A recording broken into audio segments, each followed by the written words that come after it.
Okay, we are ready. Okay. Do we need to have any discussion of protocol for virtual meetings? That's just in your agenda packet all the time. Okay. If you All need right. to.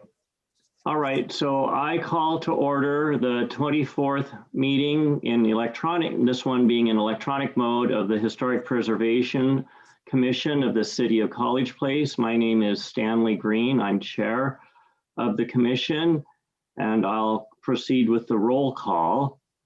Gary Peterson. I think he's here but not able to communicate. Mike Denny. Present. Terry Gottschall. Here. Edward Kantz. Here. Great. All right.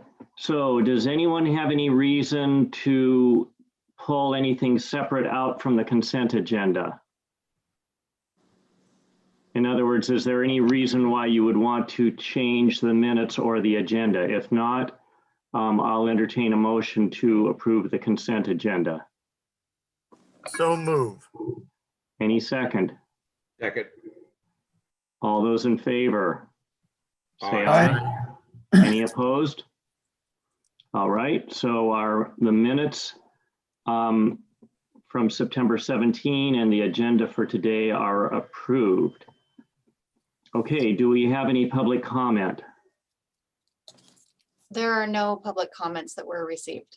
Okay, all right, then we'll move into the College Place 75th anniversary book.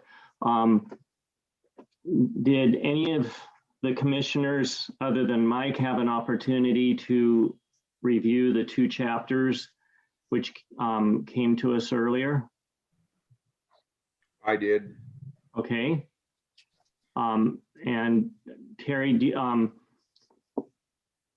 Mike, would you prefer to give us a brief summary, or if commissioners have any questions or comments on what they've read, which sequence would you prefer to do?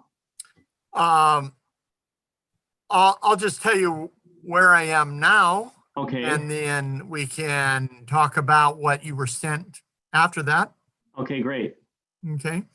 So I have reached the late 1950s into the early 60s.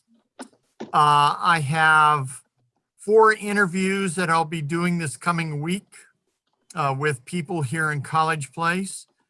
I have the National Park Service, which is in the process of getting me archival images for the book on early the Whitman Mission area and the area between Whitman and College Place. And I don't know why they have some of those photos, but they do. So Great. I'll gladly use them. So those are on their way.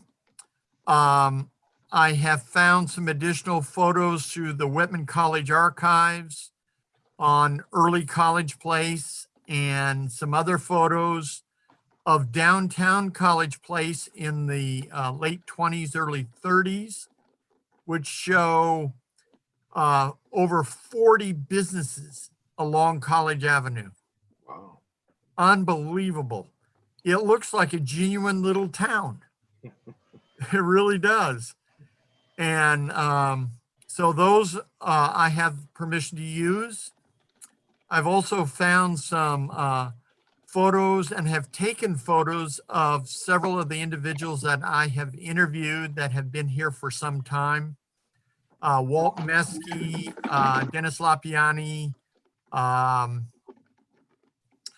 and several others that will be in the book. I have a section on what I call individuals that represent their decades that they were here. I also have an interview with Marge Nyhagen. She's been involved in the city for some time. So I have had the great pleasure of visiting with several elderly folks that have been here for a long time. One person via the phone who's in a nursing home, still very sharp. And so I have So I have had a lot to write down, and but I have been steadily banging away on it. I spend 6 to 7 hours a day on it. So it has it's an ongoing project for sure, but nearing its end. So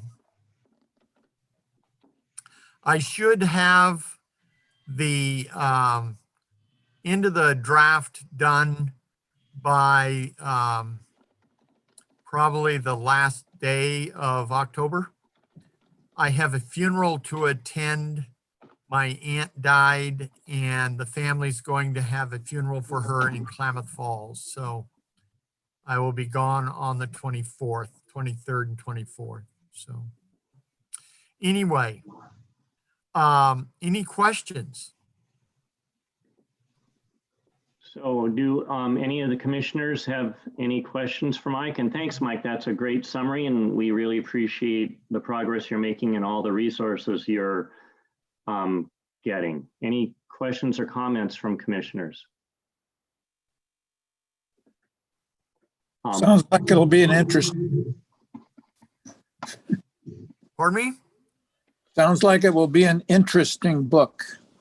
Well, I'll tell you, I have learned so much about this little town that I have never even heard about. I've never seen it published anywhere. I keep being asked questions from these folks. Hey, did you know about such and such? And I always ask them for references. Where can I get a reference to, just double check this? And they always say, well, I know a reporter was there, or I know that so-and-so was there. So I end up calling them. And so it's been very interesting. I had a wonderful interview with Tim Blair, whose parents owned Totem Mountain Market. And I learned a lot about that market. I learned that it was built in 1923 and that it was the only market in College Place for many years. And then there was a North End market that popped up on what is now Wallula Avenue. And there were no other food stores in College Place. You had to go to Walla Walla to get food if you didn't shop at Totem Mountain. So I learned that there were all kinds of vegetable stands on Main Street of College Place, on College Avenue. Every summer they would set up vegetable stands. The different Italian farmers would set them up along the street. And sometimes it would be a quarter of a block or a half block, and they would set up their vegetable stands right up against the road. There were limited sidewalks in College Place clear into the late 40s. They were along College Avenue. There were spotty areas where there were sidewalks. There were a lot of boardwalks, which blew me away. I had no idea there were all these boardwalks in College Place. The road, the main street is roughly where it is now, but there were all kinds of boardwalks along from Totem Mountain Market south or north towards the college, because during winter and spring weather, the ground became, you couldn't walk along it very well. It was mud. And so they put these boardwalks in and they became icy. So anyway, I didn't know that. And then I delved into the history of the College Place water tank. And that was interesting. That's hot stuff, Mike. Yeah. But, it's things people see every day. I don't think they even think about it. So anyway, I have a great interview coming up with Randy Chamberlain. I'm curious to see what he has to say. So, but I will tell you, it's been a challenge finding, some people are really hesitant to tell their stories. I don't know why. Some people, I've had one person tell me, please put me in as anonymous. And it's like, oh, okay, you must have some tremendous story. And the information I got from them was fairly common knowledge. And so it's like, I don't get the anonymous part, but oh well. but it has been very interesting. I have a section that I just completed on the major religions of College Place, a section on the major organizations like the Lions and the Kiwanis that were all part of College Place. So that has been interesting. I found out that the Kiwanis group was formed. They were partially given and partially had to purchase Kiwanis Park, and then they disbanded. So that was kind of interesting. I found out all about Lions Park and why it is a much larger park because of the Davins. The Davin family gave that property to the city. I've done a little section on Mr. Nichols, who was the first, or he was one of the original postmasters of College Place, but he carried with the Sharpstein and the suit over the blue laws on about baseball, but he was the one that opened his store in the middle of that lawsuit, and he also got hauled into court for breaking the blue laws of the state of Washington. And so he retained Sharpstein to be his attorney, John Sharpstein to be his attorney. And Sharpstein himself had been hauled into court at the same time over the baseball transgression of breaking the blue laws. So Sharpstein was very, he appears to be have been a very sharp individual, because he argued that the blue laws were counter to the 14th Amendment to the Constitution, and that because Mr. Nichols was a Seventh-day Adventist, and he was opening his store on Sunday, which to an Adventist is the first day of the week and not the Sabbath. And so he argued that, and the judge disagreed with him and charged Nichols $25 for transgressing the blue laws. And Sharpstein ended up still in court. He didn't get out of that. But anyway, Terry wrote an outstanding article. I have that, and I really appreciate that. Well, I read your summary of that. If Terry, would you be comfortable sharing that article with me personally? I'd like to see that. I will. Okay, thanks. I'm afraid that I lost some of my files when I retired, moved out of my office computer. So I don't have a copy of the published version, but I do have the last draft that I submitted to the Journal, and I'll send you that. Thank you. Did that case go to a court of appeals? And if so, what was the outcome? It went to the state Supreme Court in the fall of 1901, with John Sharpstein presenting the defendant's case, and it was resolved in June of 1902, and Dorsey Nichols lost. Yeah. The court found that the state had appropriate police powers to close businesses, noisy amusements on Sundays, and therefore Nichols lost. But very quietly, Sharpstein continued to manage the team that played baseball on Sundays. That case was thrown out of court, and then several businesses quietly opened up thereafter. Every time there was an election, it seemed like politicians would promote enforcement of the blue laws and then ignore them when there was no election on the docket.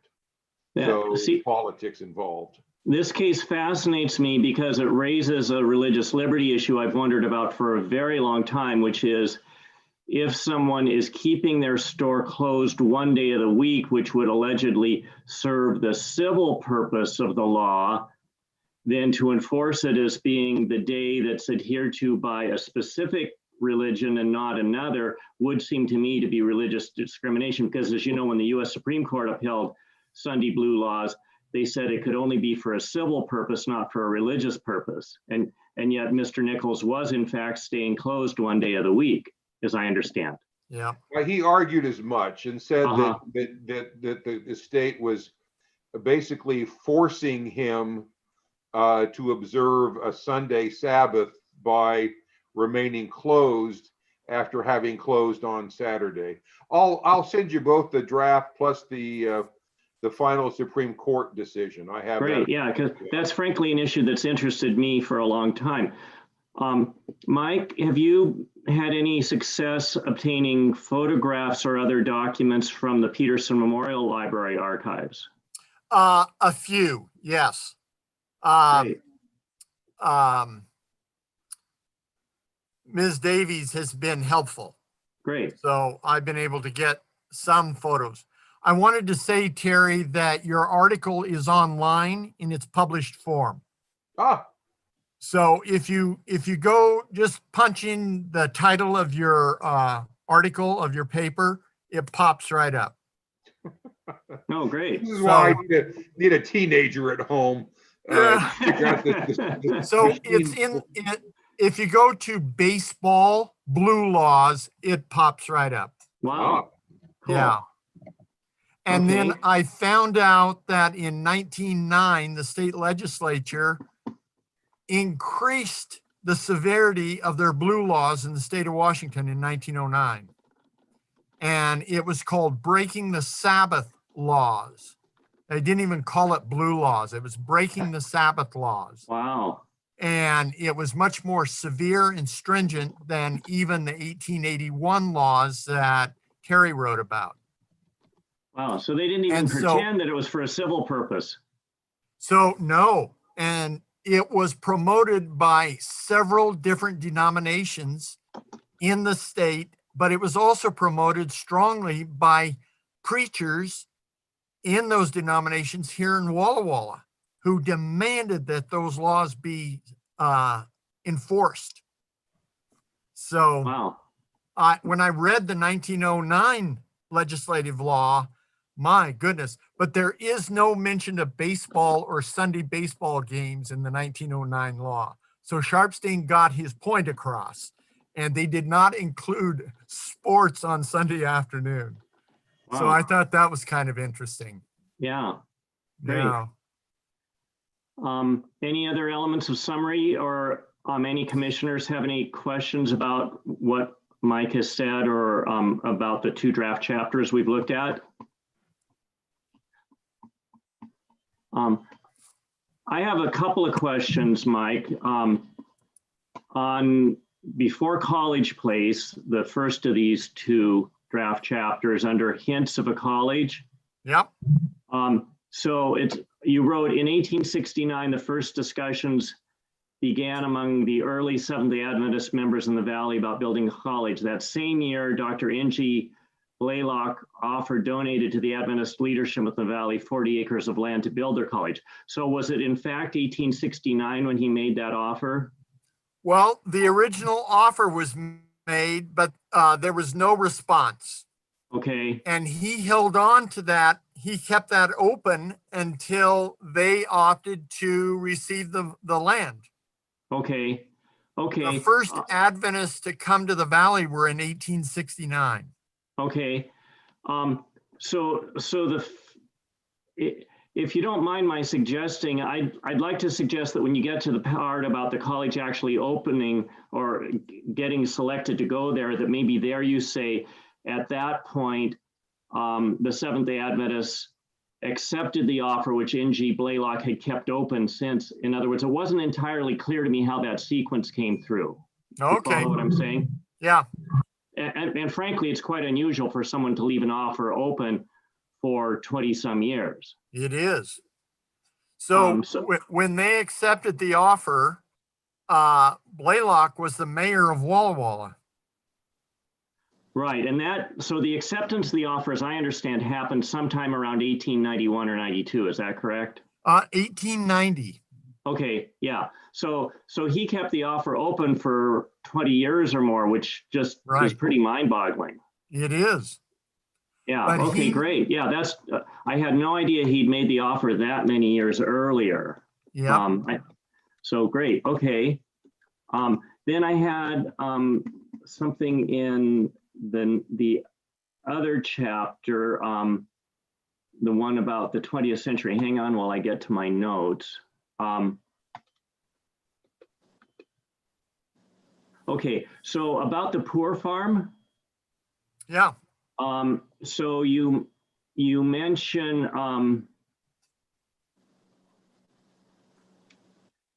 the barn was eventually demolished by the landowner. I would like to suggest including a statement to the effect that it was disassembled with the parts numbered and stored so that it could be reconstructed. I think people interested in history would like to know that that piece of history is still, in storage somewhere for possible reconstruction. Okay. I can do that. Okay, great. Yeah. And then let's see.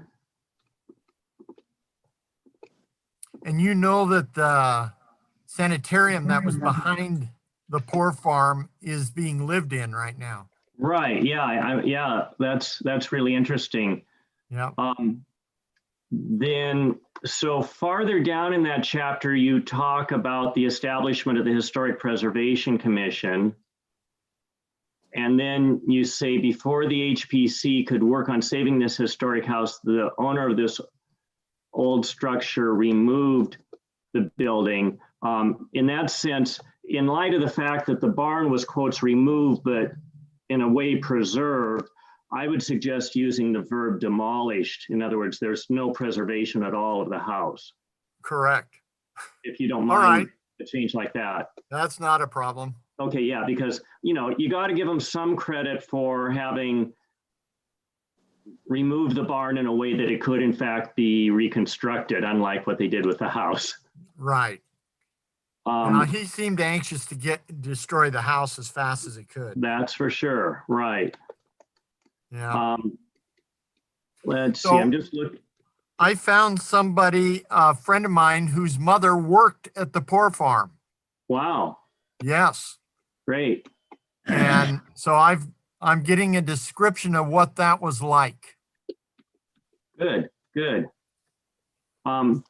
There are a few minor typos that I found that I'll just email you the document with my notes on it. Okay. But I wanted to talk to you about a couple of these possible wording changes to see if you were comfortable with that. Yeah. Doesn't bother me. Okay, great, thanks. Yeah. But yeah, it's really interesting. I'm certainly learning a lot. Were you able to talk with Paul DeCinco, the first teenager elected to the city council? I put a call into him. I have not heard back. Okay. I'll send him an email and remind him. His story is quite interesting, including some stories of, so he and the first woman on the council were elected at the same time, namely Helen Cross, whom we affectionately refer to as Mama Cross.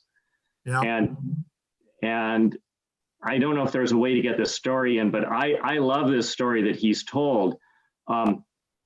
First of all, she would bring a kitchen timer to the meetings and time her colleagues, which that's very Mama Cross. But at one point, he was speaking about an issue and she reaches over and taps and says, "Now, Paul, listen to your elders." And again, he was elected at age 18 or 19. And it was right after 18-year-olds got the right to vote. And Paul turned to her and says, "Mrs. Cross, I was elected to this council in the same way that you and the others were." Yeah.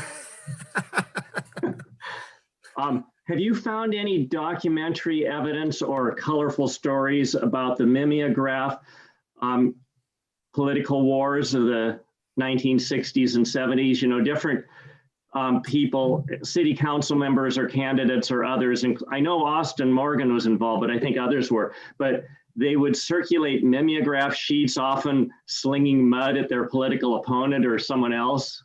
And I don't know if the archives has any of those, but I mean, that was a feature that we students found just fascinating in this town. Well, I have asked both Whitman and Walla Walla University if by chance they have any of those. Uh-huh. and Brooke Davies said she didn't remember seeing any. Okay, And Whitman assured me they did not have any. okay. So I mean, I've that's- asked several families that Mhm. keep stuff if they by chance have any of those that they've kept. Yeah, I mean, it's an example of ephemera that's really an essential element of what the civic life was in a small city at that time. Yep. But it's the kind of thing that, as we're finding out, almost nobody kept. You know, even if mimeograph sheets were kept after 40 years, they might have been faded beyond legibility. Right. That Well, was not a medium designed for archival preservation. I'm looking for a photograph of a mimeograph machine. Most people today, kids, have no idea what one even looks like. Right. Yeah. We used to just laugh over the mudslinging that was going on in those things, the kind of thing that happens on social media these days. Yep. Okay, great. Thanks for your great work. Any other commissioners have more questions or comments? Or Mike, was there more that you wanted to share on this excellent project? Well, I probably by Sunday, I'm going to be sending around some more to the commission for your review. And so expect that. Okay, thank you. Are there any issues with regard to public disclosure of Mike sending these to us directly?